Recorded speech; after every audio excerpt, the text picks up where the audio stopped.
Support for Extra 106.3 comes from Natural Body Spa and Skin Remedy, celebrating their 35th anniversary and offering gift cards in-store and online. You can discover Mother's Day and anniversary presents online at Natural Body Spa and Skin Remedy at naturalbody.com. There's a fine line between genius and insanity, and we're walking it. It's the Marketing Madhouse. I'm Moira Vetter, your host for Marketing Madhouse. I am excited today to have as a guest somebody that I literally watched grow up from college through internship to working together in a variety of ways. Jennifer Close, who's the Director of Marketing for LexisNexis Risk Solutions. And so we're going to talk about all kinds of things, go down memory lane, talk about all the things you know now. But so who are you and what do you do at LexisNexis? So first off, I am a wife and mom of 4 little babies who I love and adore. And then, yes, I am a Director of Portfolio Marketing within the credit risk organization at LexisNexis Risk Solutions. What that means, that mouthful, is that I help spearhead all of our messaging and positioning for our credit risk capabilities across the customer lifecycle, from customer acquisition through origination, servicing, and recovery. So that is It is a bunch remit. of mouthfuls. It's a lot. So talking about coming up in the marketing profession, so we first met years and years ago. You were involved with the American Marketing Association, and I'm just going to go off script. So we were very involved in the early days of Modo with the Amy Awards, and we were, which is the American Marketer of the Year. So the Marketer of the Year Awards, and you were involved because you were involved with the collegiate chapter of AMA. So talk about that for a little bit. Sort of, how did you get your start? Getting my start. It's so funny because I've done other talks where I talk about the interconnectedness of our personal and professional lives. And I feel like that is just the common theme that's threaded my entire career. So I did get started in college as I was the president of the collegiate chapter of AMA at Kennesaw State. And through that, volunteered at the Amy Awards where I met you. And you said kind of like these life-altering words. You said, I hear you have a job with us one day. And I tell everybody, I'm like, that was kind of the nail in the coffin. And she didn't realize what she did, unlocking Pandora's box. And so, I kind of started my relentless pursuit. And I told you, I said, well, I do need an internship. And I filled out the paperwork for you. And here it is. And I can start Monday. Well, funny note on the internship paperwork. So I got a note the other day. We're involved with the U.S. Chamber of Commerce, and so they sent a note and said, we're writing a piece on internships and how small businesses can leverage internships to grow. And I used you as the case study in there, and I said, well, the college up the street is the best connection, but put it on the student. If you have the right person, they will show up with the paperwork, they'll tell you the criteria, and they will start your internship for you, which is exactly what you did. Yeah, no, 100%. And then, after that, it was just a whirlwind. I think that you really fostered an environment where it was very easy to say yes to new challenges and to new opportunities, and being exposed and having a seat at tables that I think a lot of young people don't often get opportunities to be at. And that really was very formative in the way that I look at my career, the way that I view problems today. And it set the stage for kind of who I've become as a leader and a marketer in the industry now. I'm going to pick up on one thread, and then I'm going to go back over to this other point. But on the seat at the table thing, we sometimes talk to. I'm always talking to people that are beginning their career and trying to figure out how to get their start and where to get started.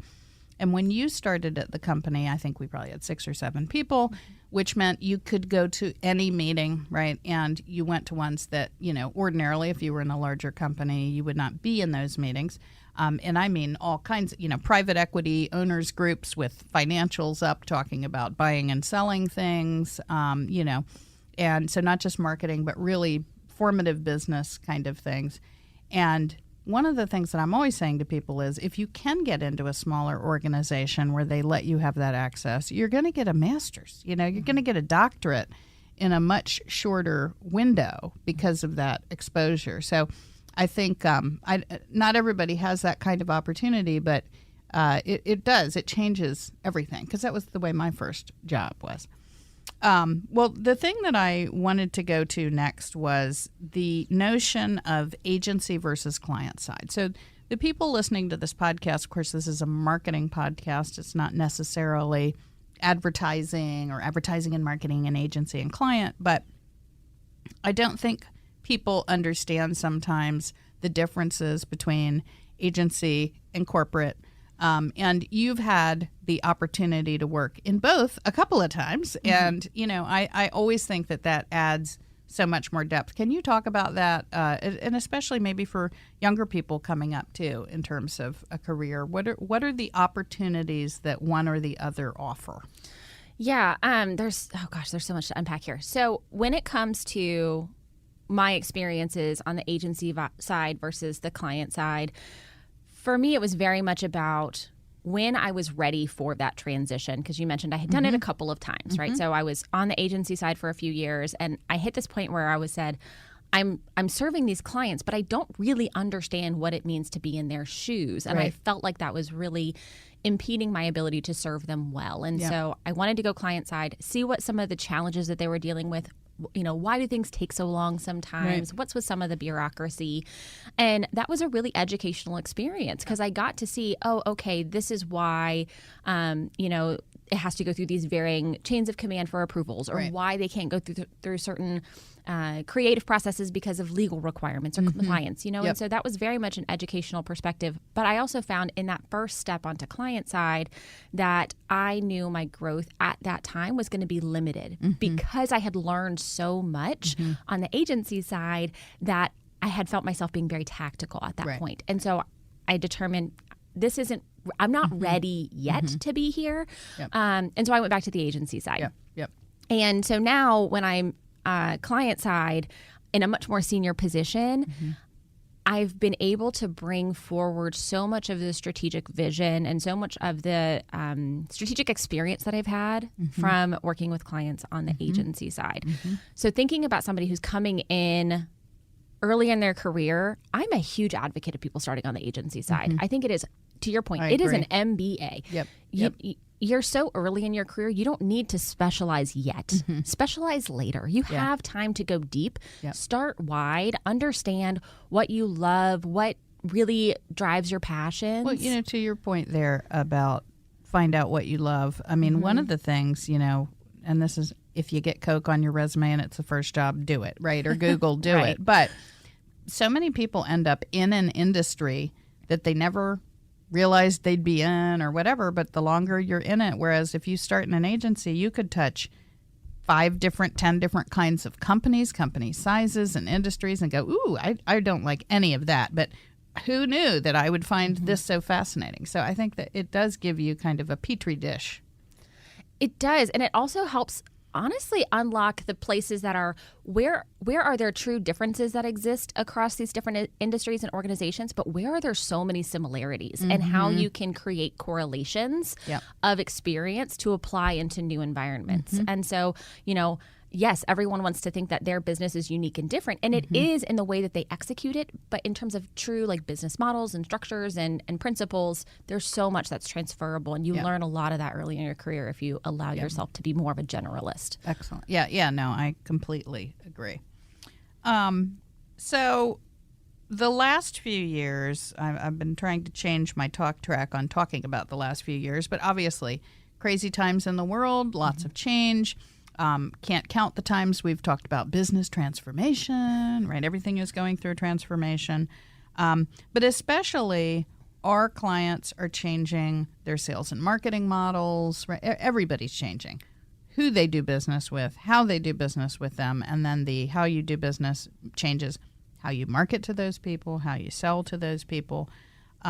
What has changed in your organization and the way you approach marketing? And maybe start with, when did you begin at LexisNexis, so we kind of have a marker in time? Because I feel like people were moving along, and then 2020 hit, and then, it was like flip the tables. So when did you start at LexisNexis? So I actually started in 2021. Yep. So I was in the middle of the pandemic. Tables are flipping. Tables are flipping. Everyone is remote. I did not go into an office for a very long time. And so I was wading into a new environment, very large organization, completely remote. And that was definitely a different experience for me, having spent my whole career, as many people did, in an office and being able to just kind of buddy up with people and kind of figure it out. Right. How do we do this here? Yeah. Exactly. Yeah. And so, over the last couple of years, we've definitely gone through some changes in terms of the way that we've structured our teams to better serve our customers, to better align with how we're scaling as an organization. For instance, when I first joined, I was focused on still credit risk, but really just U.S.-centric, driving all the thought leadership in the sales enablement and building out all of the campaigns, kind of soup to nuts. But recently we've shifted to, now I'm part of a global portfolio team where we kind of own that more solution-oriented messaging and differentiation and thought leadership. And we also do all of the product go-to-markets and all of that at a global level. So we're kind of making sure that there's connected tissue across all of our regions. And then we have our teams regionally that really localize. And push that out and make it meaningful for the customers that are in the market, which I think is really important because every region is responding to things differently, and they have different ways and different regulations and different challenges that they're and I think that's facing. Very true. Like none of the transformation happens without a lot of technology and a lot of regulation attached to all of those things. And so that is where a lot of the localization, it's not just about language. It's not just changing Z's to S's in the UK. It's about different processes and protocols. We'll go one more quick question, and then I think we're going to go to a break. So one of the things you were just gearing up for was your sales meeting, I think. And we have a lot of clients right now that are, it's beginning of the year, everybody's kicking off and looking at sales meetings. So, I think you brought up a really interesting point about starting in a new environment remote, which is a very challenging thing. And now what we're seeing with a lot of our clients is everybody's not only getting back to the office, but getting back out in the field. So how does that look for you? What are you doing? Yeah. So, one thing I've really appreciated about our organization is that we are a hybrid model. So I have an office I can go to, which is really great for those. There are just conversations that are better had in person and, workshopping and having a whiteboard. And so we have the option and the ability to do that with those who are local to us. Much of our teams are still very remote. So we do have opportunities to connect with them in the field through industry events, right? So I traveled a lot for trade shows, at one point. And, this year I've got some travel coming up for different industry thought leadership forums. So it's there. It's just not the frequency. And so I think you just have to be really intentional about how you spend the time and carve out meaningful conversations. Quality over quantity. 100%. And I feel like quality over quantity is something that I scream across so many facets of my career. Yep. Perfect. All right. Well, we are going to take a break. Stay with us, and we'll be right back with Marketing Madhouse.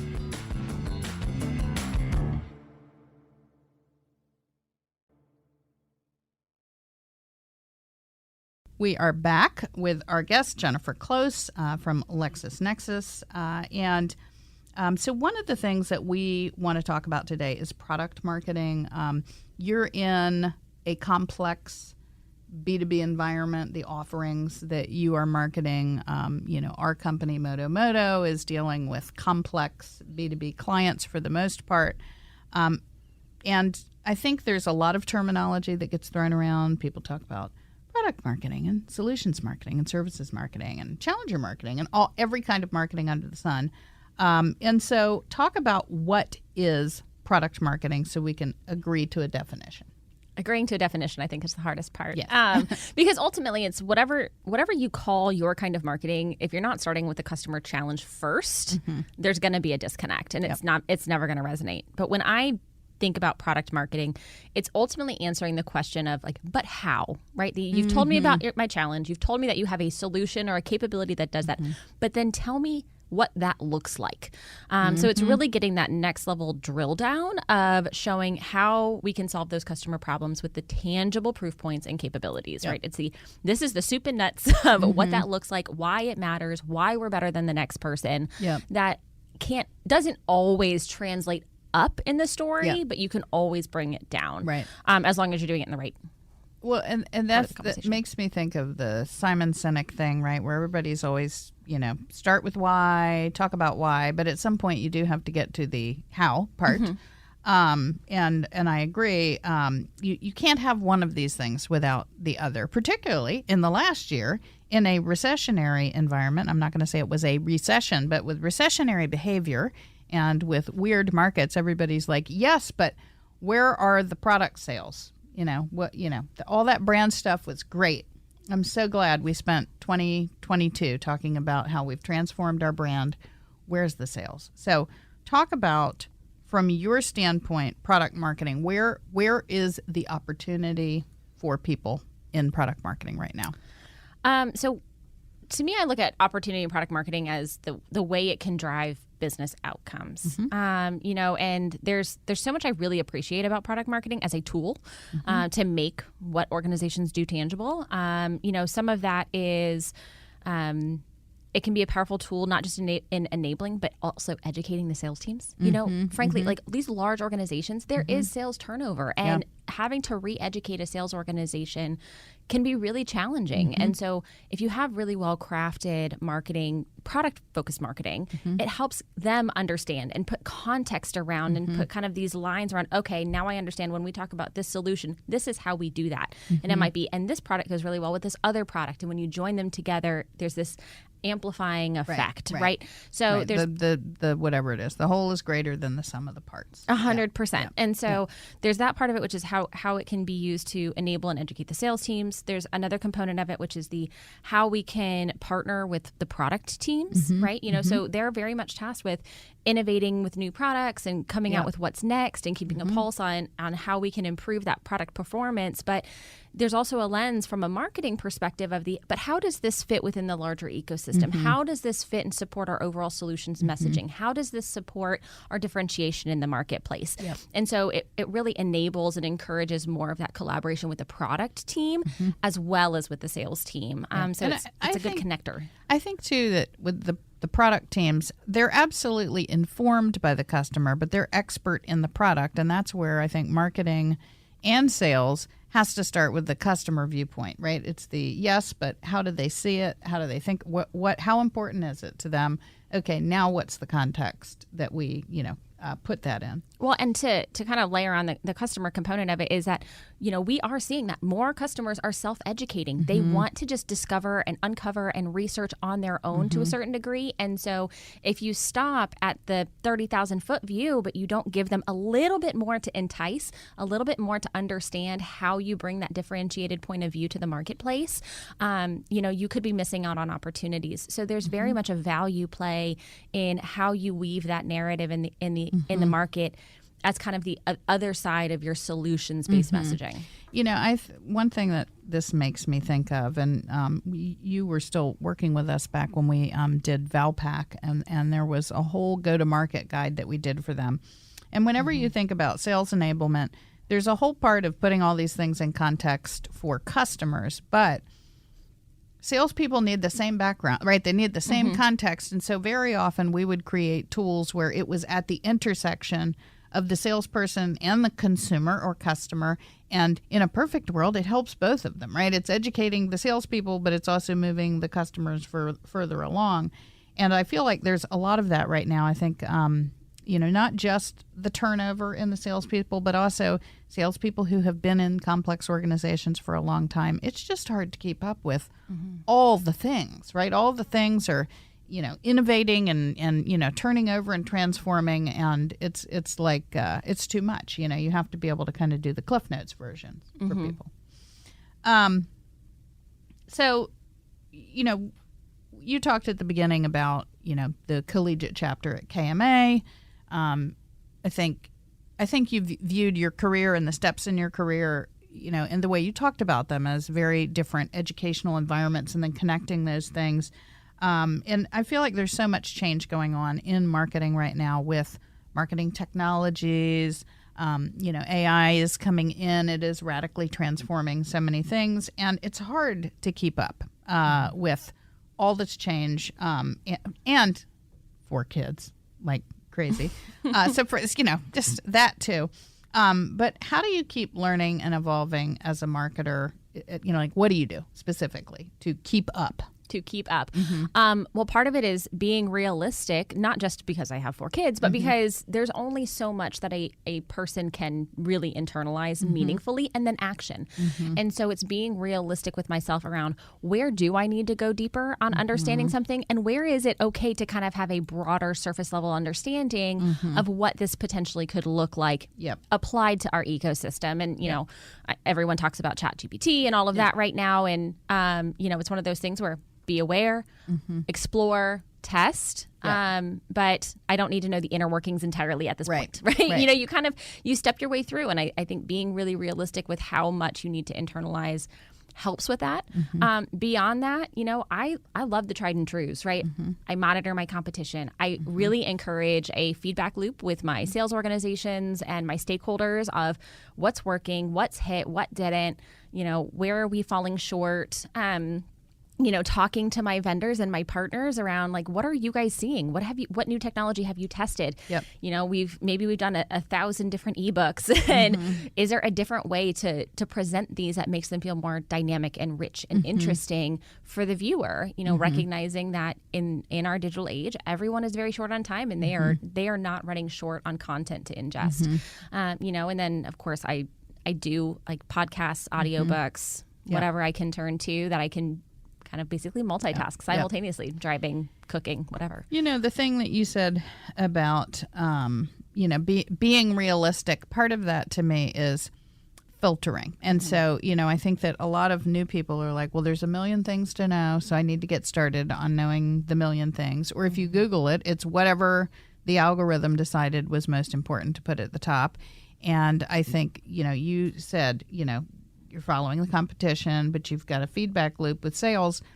I think you should start with the customer. What does where does the customer look? Okay, what are the things that are, credible and relevant to them where they're educating themselves? And that's not to say that you don't want to have one better, right? Or be featured in that thing. But, I do think that there's so much content in the world right now.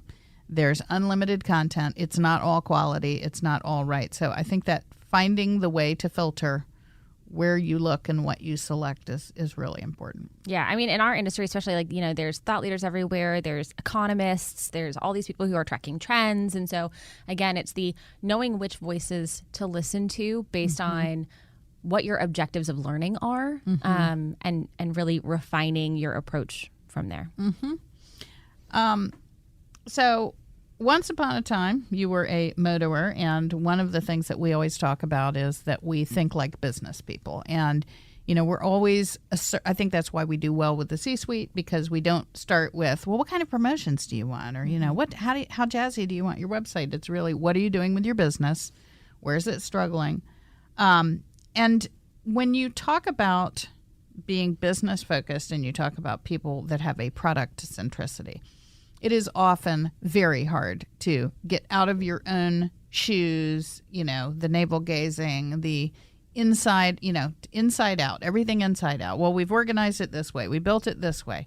How can people get outside and get into a customer? What are 3 things that somebody could do, or whatever, or 2 things or 1 thing or whatever, just to keep you on your toes. But I mean, how do people get out of their own way and adopt a customer approach? So there's a couple things that come to mind. One of them is just that whole old mindset of could your mother understand this, right? Kind of putting it through that filter of course, of course it's easy to you. This is where you spend your everyday. But if you brought someone in who doesn't know it the way that you do, how would they respond? And just trying to encourage yourself to put that filter on, I think is incredibly helpful.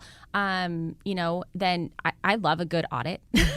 Honestly, it's let's get really harsh with ourselves and take a look at whether it's like our product portfolio, it might be our marketing portfolio, of content. It's where do we have duplication? Where do we have redundancy? Where can we combine things and make it more powerful? And creating a plan to really activate on those things. And then the other thing is, if you're sounding the same way as your customer, are you really listening, or excuse me, as your competitors? If you're saying the same thing as your competitors, are you really listening to your customers? Because I find oftentimes, particularly in some of these industries that are, really complicated, it gets so distilled down and so kind of watered down that everyone sounds the same. And so are you really tuning into the pain point and like the thing that keeps them up at night that can drive some of that. Well, that's where that commoditization happens, right? And nobody wants to be that. You want to be with the people that are going to help you get faster, better, whatever it is. Right. Well, and just the idea of commoditization, right? In my opinion, commoditization is the lack of product marketing. Right. The product marketing is about giving it its unique identity and its unique perspective in the market. It doesn't have to have its own brand per se. Right. It's not a set of features. It's what it does for you. It's what it does and how that comes to life. And, I think that over time there's kind of been this lost focus almost or blurring of what product marketing can do and how it can be such a tool for, really being meaningfully engaged with the market. So let's talk about the funnel. So, there's lots of people that say there is no funnel, but I think it's just an easy way to help people understand moving through the funnel. But if at the top of the funnel, it's your broadest area, right, where you're getting awareness and, pulling people into an engagement with you, how do you get somebody all the way through to engage with you? Yeah. So, to that point of like, is the funnel dead, right? Or the funnel's really a circle, whatever it is, because people are coming in everywhere. With a circle. It's a giant tornado. Yeah. I don't know. But I think it's like you think about learning any topic. It's a progressive story that pulls you deeper and deeper in and gives you more context and clarity with each step you take. Yep. So it doesn't matter where they're starting the conversation in terms of your channels. The point is that you've been able to structure a narrative that says, hey, I see you. Let's talk about this problem or this insight that's going on in the market. Right. You probably have this happening because lots of people like you have this. Is that a thing? Exactly. Yep. And then it's here's our opinion. Here's our perspective on what's going on. Also, here's a way that we've seen people starting to tackle that problem, right? You start getting into that solution messaging of, they're starting to look at these types of capabilities, and then you start drilling that down into, and then there's these really specific tools, right? And that's where the product marketing comes in. Yep. So it's an evolution, and that's where I don't love conversations that like, well, you should be doing solutions marketing or product marketing and one's better than the other. And it's like, no, it's a left hand and a right hand. They work together to build a full customer journey. What about, so you're talking about, you just talked through thought leadership, right? How to move somebody through that consideration set and becoming aware of something. So a lot of people turn that into a tactical thing, which is content, right? We need content, and we always try to talk about it as thought leadership. But how do you see those things? How do you take a position as a thought leader and create content and work a journey? Yeah, I mean, at the risk of sounding redundant, we've talked about a lot of like you start with a customer problem. Yep. What's going on in the industry? Is regulation changing? Are we seeing economically, right? Delinquencies are on the rise, or maybe there's increased adoption of different financial products that nobody expected. Yep. Something along those lines, and then we then turn our heads and we look at, okay, well, what unique insights can we generate? Like, what is a unique view that we have that maybe our competitors don't have? And that could be informed by our own product data. It can be informed by research that we happen to have or commission, any of those things. And then we marry them together. And so we can say, okay, this is what's going on in the industry. And then here's our unique filter, our lens that we can apply to that. Yeah. And that's where you bring your subject matter experts in. I was in a meeting the other day that's like, how are we going to do that? How are we going to make enough time? I'm like, if you have a good marketing team, they know how to be really efficient with, pulling those salient points out of somebody and creating so much goodness, right? Out of a few minutes of brilliance. All right, we're gonna do a change of pace here and cut all kinds of other things that we were going to talk about, but I want to talk about the fun and funny stuff. So, oh gracious, it's time for the levity break. So it's the Madhouse, and we talk about crazy things because we're crazy people. And I want to know something crazy that's happened in your career that you'll never forget. I have to say, there's a lot of those, and they involve you a lot of times,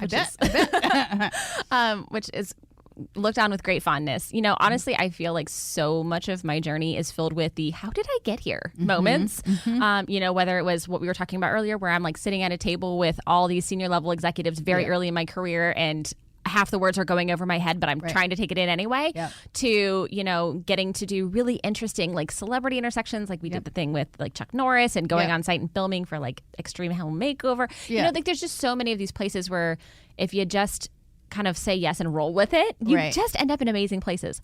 But one story that I think really came to mind for me was we had a client who was looking to get acquired, and part of that is their office needed a refresh. Oh, God. Did I just dredge up a bunch of old memories and pain, maybe? And, you know, it's one of those things where there's baby shampoo. Oh, that's right. Yeah.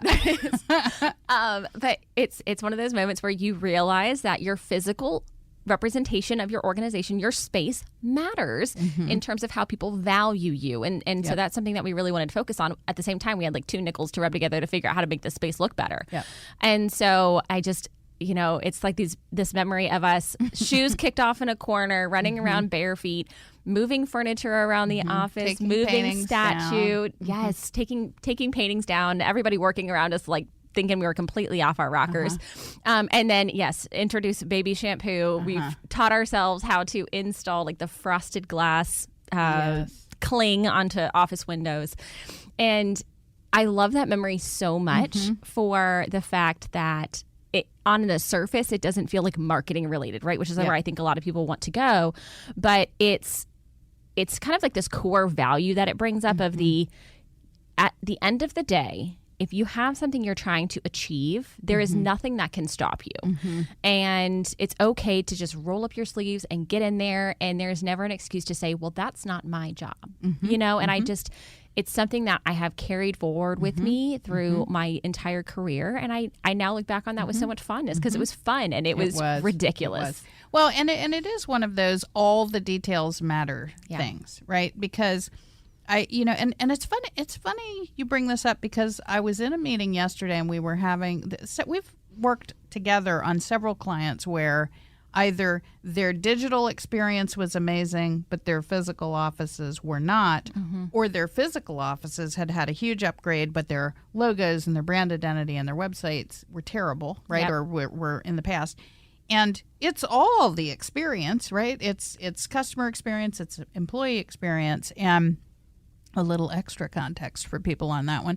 So this was a company that was a technology company in Los Angeles. So there is an expectation of tech savvy there. And the office was Grecian urns and Mariner themed, yes, Mariner right? themed So there paintings. was very weird Greco-Roman, terrible like color palette, like everything was beige. And so we really had to take away, it was a very reductive exercise of taking away all this ornamental, very strange, it's like anybody that watches the home makeover shows, right? You take all these specific things that you love, but a buyer won't love. And the frosted glass was important because it's a part of that aesthetic. This story does stick with me too, always, in terms of it was just the two of us, and we were seriously squeegeeing windows and putting things in the back. But, you know, hey, you get a couple of people that are, dynamos and are going to do something. And we made a difference, and they sold for a lot more money than they bought that company. They sure did. Well, that is a very good one. That's a good one. And see, you too can frost your own glass and improve the aesthetic of your environment. There is nothing you cannot learn. No. And we were probably sleep deprived too because of that East Coast, West Coast thing. Okay, well, we are going to be back in a minute with our guest Jennifer Close on the Marketing Madhouse, talking more about product marketing and making a difference with marketing.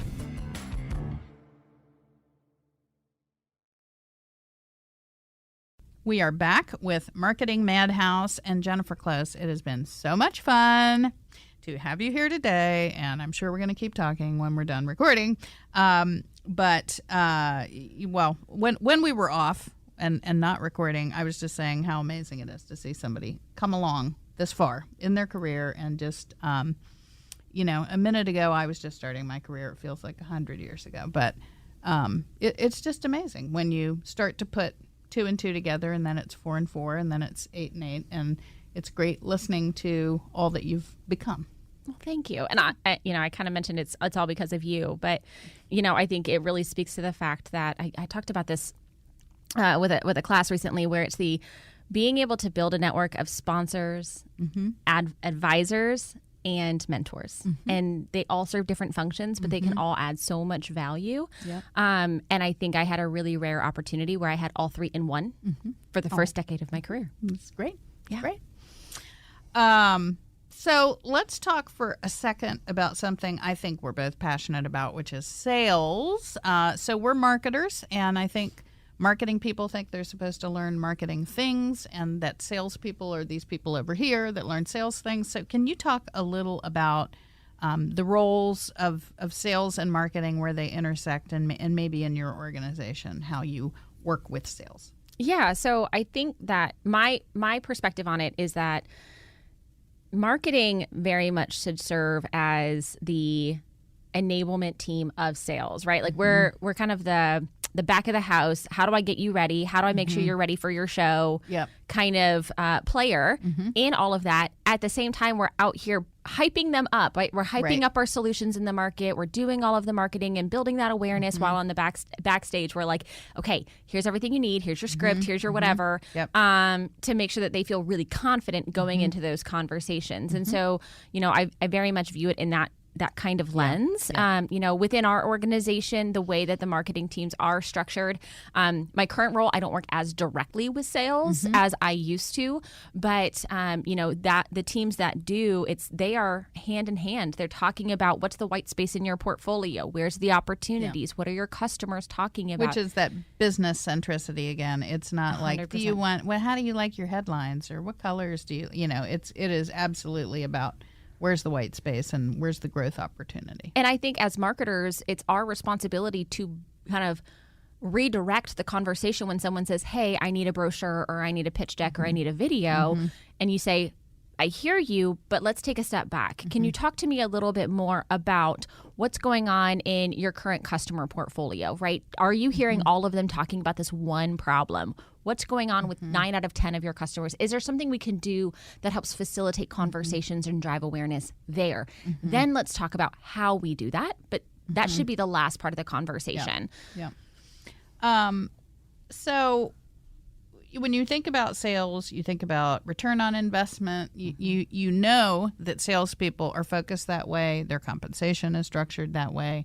But increasingly, our clients' marketing teams are marketing's contribution to revenue. So can you talk a little bit about how you're seeing that, not to get into the weeds of your compensation structure, but I mean, is that a thing for you, that marketing has to contribute X to revenue, and how do you measure that? Yeah, so I mean, I think every organization is a little bit in a different place in terms of their evolution of how they measure marketing. And when I look at marketing measurement as a whole, it's gone through so many changes, both good and bad, right? Just because you can measure it doesn't mean it matters. And just because it matters doesn't mean you can measure it, right? There's kind of two sides of that coin. But, what we're really striving for is that marketing attribution to revenue, being able to really tangibly demonstrate that we engage with them in these areas, and ultimately they convert it over here. I think with any system or metric, there's opportunities for refinement. It's are we looking at where the opportunity was where the lead was generated versus how many times we touch them through the journey, right? It's always a growing number of how many times someone engages with your content before they finally close. And so, I think we're constantly evolving and educating ourselves on how we can improve reporting and that back end tracking. But absolutely, it is about how do we get closer to understanding the real impact of marketing from a revenue perspective. And I think that's really important. Like I go back to the conversations we had forever ago, which is it's about shifting the perception that marketing is a cost center. It's not. It is a value add to your revenue. And the only way you can really meaningfully move those conversations along with people who don't know marketing as their kind of primary is to show them with numbers and data. Yep. 100%. So coming into the close here, one of the final things that I'm always talking about, and I think we've both done so much work in the community, nonprofit boards, but it's very hard to thrive in three specific areas. One, in market as a brand, so being, having a great product and, being known for that, but also with employees, right, having a great environment, and then in the community as a corporate citizen. And so what is a company that you think does a good job of sort of checking all three of those boxes?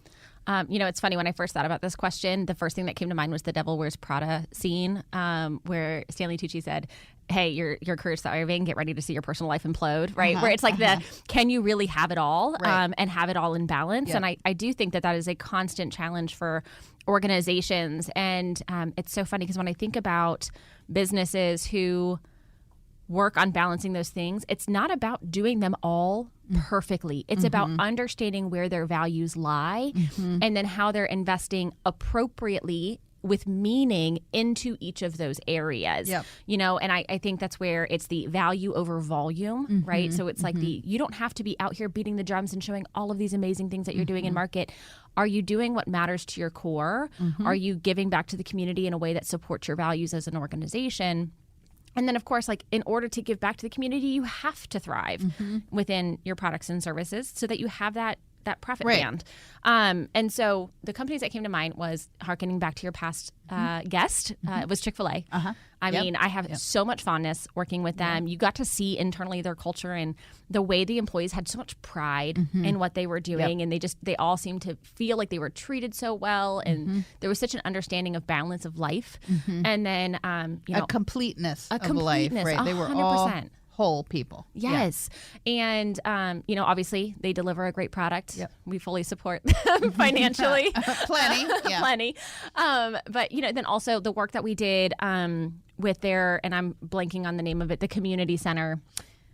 You know what I'm talking about. Oh, yes. And I should have looked it up, but is it City of Hope? Yeah, I think so. Yes, is it City of Hope. But maybe again, it's not about being loud about it. It's about being intentional and showing up in a way that resonates with your value. So that was one that came to mind, and then the other one was interface. So again, both former clients, but they live sustainability. It comes through their products, and so they weave what they're doing in the world into how they're operating their business and how they're building their products. So those are ones that really just resonated for me. I think something you just said that I think really is important is the whole thing about all the things don't have to be an equal balance all the time, right? It's important for certain things to come to the fore. That's something that we've done in down markets where people have time on their hands. Well, this is an opportunity for us to over-index on making a real difference because we have capacity, or just feeling free to go back and forth and sort of, rethink those aspects. They're all important, but they don't have to be in equal measure all the time, because that's not really balanced. It's not. and I think it's so funny because, I think we've had like this narrative for so long that it's the work-life balance, and there's no context provided that balance it's over time, and it's what that means to you. Balance is going to look very different for everybody. And balance isn't a passive state; it's active, right? Correct. Like a balancing act, right? It requires movement. It's in constant flux. It was great to have you here, and have really enjoyed watching you become the professional that you are. And as you said, you're much more than a professional. You're a mom. And isn't that the difference between the two of us? First, I'm a mom, and then I have this great job. And with me, I'm always like, and I'm an agency owner. By the way, I'm a mother. But again, all things in balance, Yes. in their way. So that is it for today. It was great having you on. If you know a mad woman or a mad man that we should be interviewing here, please drop us a line. And remember, there's a fine line between genius and insanity, and we are walking it. I'm Moira Vetter. Join me next time on The Marketing Madhouse. Spring is here and baseball is back. You can't forget the Derby. I love the hats. Do you have yours yet? My hat, I treated myself to a whole outfit. If you want to be able to treat yourself, then you should check out the Nest Savings Account at LGE Community Credit Union, where they want you to reach your savings goals faster. Take it from a pair of 680 The Fan wives. Head to lgeccu.org to find out what makes their team #1 in Georgia.